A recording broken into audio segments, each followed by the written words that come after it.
I guess one could explain the diversity of my interests by a lot of nervous energy, and the fact that from the time I was young, I found I didn't separate knowledge into different areas or separate experiences. I view it all as a whole, and everything in the world excites me. It's one of the reasons I'm a scientist. And but the common thread, I think, that if any, that brings it all together is the joy of learning about the world and the joy of communicating that knowledge. And it sort of comes together. It's all of a piece. And experiencing the world in all of its manifestations.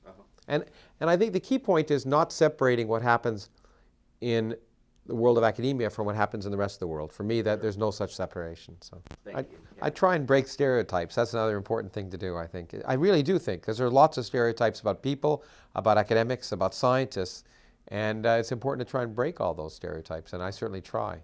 In particular, I try and break the stereotype that scientists aren't sexy. Good. Good.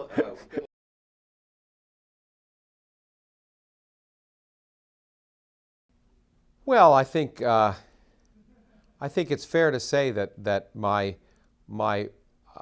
work reaching out to the public has probably, certainly among the public, produced greater recognition than necessarily the scientific work I do. They may know the results, but not know so much to associate my name with them. I think probably my writing and my books have probably reached the greatest number of people, and so perhaps the physics of Star Trek is in fact, which was a way to really seduce people to learn that the real universe is far more interesting than the universe of Star Trek, is probably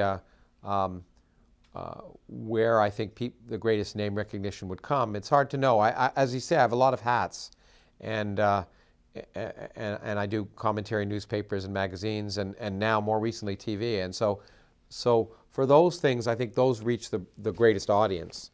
And again, but it's what's important for me is to have a happy balance. I feel that unless I'm doing science at the same time as I'm talking about science, I kind of feel fraudulent. But at the same time, if I'm not reaching out to try and explain to the world what we're doing, I also feel they're irresponsible. I always like to say, people often ask me what's the next great discovery, and I always say if I knew, I'd be doing it. I don't. So there's all these famous predictions about the future, which are usually there's famous statements about that. I think it depends. My feeling depends upon the day. I'm not optimistic about many things. I've recently written. I just don't. I would be amazed, for example, if we got our act together to impact upon global warming in the time frame that's necessary to do that. I think we just have to live with the fact it's going to happen, because we as a global society cannot get our act together.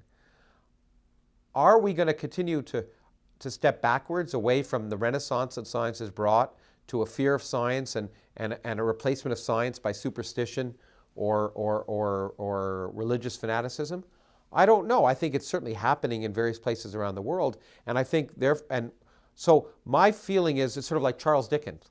This is the future if you don't act.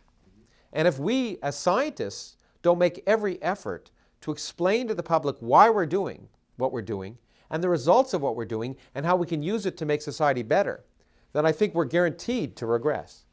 So I think I view a dangerous future, because after all, the world is a dangerous place, and our technologies are continuing to allow us to not only impact on our global health in a positive way, but in a negative way. And as Spider-Man would have said, with great power comes great responsibility. And I think that's the point. Science has a great deal of power. We have a great deal of responsibility to try and ensure that we use it as best we can. And so I don't know where the future is going, but I'm convinced that if we don't make every effort to connect science and public policy and improve the public's understanding, awareness, and comfort level with science, then we are going to live in dangerous times, more dangerous times.